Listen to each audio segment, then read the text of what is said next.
Hello అందరికీ.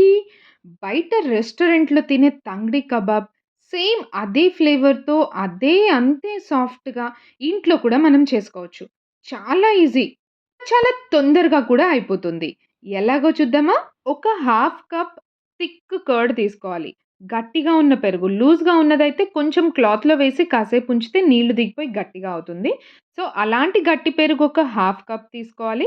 అలానే half tablespoon ginger garlic paste, ఇంకా ఒక హాఫ్ టీ స్పూన్ సాల్ట్, అలానే కొంచెం పసుపు,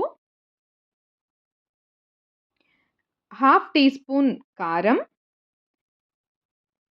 ఇంకా హాఫ్ టీ స్పూన్ ధనియా పౌడర్, పావు టీ స్పూన్ జీరా పౌడర్, ఇంకా half teaspoon kebab masala. మార్కెట్‌లో దొరికేదే తీసుకున్నాను నేను.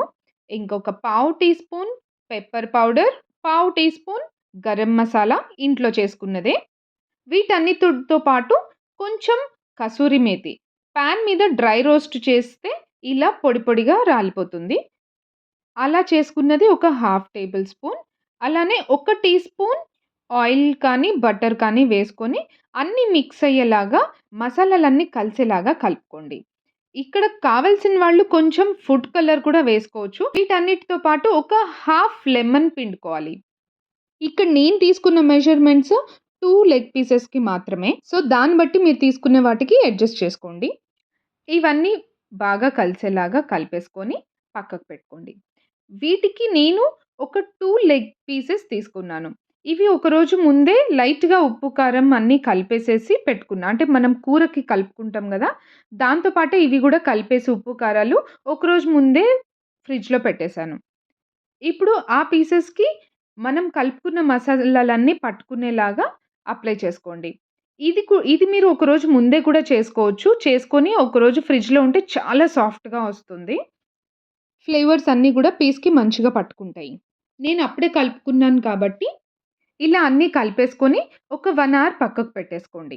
ముందు రోజే ఫ్రిడ్జ్‌లో పెట్టుకుంటే మాత్రం 1 అవర్ ముందే తీసి బయట పెట్టుకోండి. 1 అవర్ తర్వాత పాన్‌లో బటర్ కానీ, లేకపోతే ఆయిల్ కానీ తీసుకొని, ఏవైతే మనం మ్యారినేట్ చేసి పెట్టుకున్నామో ఆ పీసెస్ పాన్ మీద పెట్టేసుకోండి.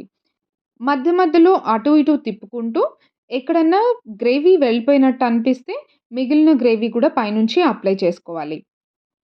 మధ్య మధ్యలో వీటిని తిప్పుకుంటూ అన్ని సైడ్స్ ఈవెన్‌గా కాలేలాగా అటు ఇటు తిప్పుకుంటూ ఉండాలి 5 మినిట్స్, 5 మినిట్స్‌కి. ఇలా అన్ని సైడ్స్ రోస్ట్ అయ్యేలాగా తిప్పుకుంటూ ఉండాలి. గ్రేవీ ఎక్కడైనా పోయినట్టు అనిపిస్తే అది పైనుంచి మళ్ళీ అప్లై చేసుకోండి. ఇంకైతే అవసరం ఉండదు. ముక్కకి ఉప్పు, కారం మంచిగా పట్టుకొని ఉంటుంది ఇప్పటికి. మూత అస్సలు పెట్టొద్దండి. మూత పెడితే మొత్తం పైన నుంచి గూడా లేయర్ వచ్చినట్టు రాదు. మెత్తగా కుక్ అయినట్టు వాటర్ వచ్చేస్తాయి. సో, ఓపెన్‌లోనే ఇదంతా ఫ్రై చేసుకోవాలి. ఇలా ఆల్‌మోస్ట్ అన్ని సైడ్స్ కుక్ అయిపోయింది అండ్ సాఫ్ట్‌గా గూడా కుక్ అయిపోయింది. లాస్ట్‌కి మనకి రెస్టారెంట్ స్టైల్ ఫ్లేవర్ రావడం కోసం ఇలా గ్రిల్ పైన ఒక్క 2 మినిట్స్ రోస్ట్ చేసుకున్నట్టు చేసుకుంటే చాలు. మనకు ఆ ఫ్లేవర్ వచ్చేస్తుంది. ఇలా గ్రిల్ పైన వద్దు అనుకున్న వాళ్ళు, గ్రిల్ లేని వాళ్ళు కూడా వేరేలాగా చేసుకోవచ్చు. అదెలా అంటే సేమ్ అదే పాన్‌లో పీసెస్ అలానే ఉంచేసి, బొగ్గు ముక్కలుంటాయి గదా! ఆ బొగ్గు ముక్క ఒక్క పీస్ సరిపోతుంది. ఇలా బొగ్గు స్టవ్ పైన ఎర్రగా కాల్చుకొని నిప్పొచ్చేలాగా ఒక్క పీస్ అయితే సరిపోతుంది. సో, నేను ఒకటే పీస్ తీసుకున్నాను. చిన్న ముక్క సరిపోతుంది. ఇది ఎర్రగా కాలిన తర్వాత అదే పాన్‌లో ఒక చిన్న గిన్నె పెట్టుకొని, ఆ ఎర్రగా కాలిన బొగ్గు ముక్క ఉంది గదా! దాన్ని ఆ గిన్నెలో పెట్టి, పైనుంచి కొంచెం బటర్ కానీ, నెయ్యి కానీ వేస్తే మండినట్టు పొగొచ్చేస్తుంది. సో, వెంటనే పైనుంచి మూత పెట్టేసి క్లోజ్ చేసేయండి. ఆ పొగ, ఆ స్మెల్ అంతా పీసెస్‌కి పట్టుకొని, మనకి బయట తంగ్డి కబాబ్ ఉన్న ఫ్లేవర్ వచ్చేస్తుంది. అంటే డైరెక్ట్ బొగ్గుల మీద కాల్చినట్టుగా ఆ ఫ్లేవర్ మనకొస్తుంది. సో, కాసేపు ఇది ఇలానే ఉంచి, ఈలోపు మనం సాలడ్ రెడీ చేసుకుందాము. సాలడ్ కోసం ఇక్కడ నేను సన్నగా తరిగిన క్యారెట్, క్యాబేజ్ ఇంకా ఆనియన్ వాటి పైన కొంచెం లెమన్ పిండుకున్నా. అండ్ దీంతో పాటు పీస్‌కి పెట్టుకోవడానికి మైన్యూస్ ఇంట్లోనే ప్రిపేర్ చేశాము. ఆ రెసిపీ నేను మళ్ళీ ఇంకొక వీడియోలో చూపిస్తాను.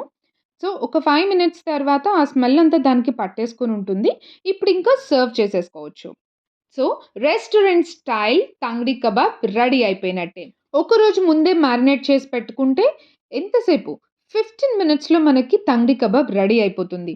బయట రెస్టారెంట్‌లో తిన్నంత flavour same as it is ఇంట్లోనే మనం చేసేసుకోవచ్చు. ఇంకెందుకు ఆలస్యం? మీరు కూడా ట్రై చేయండి.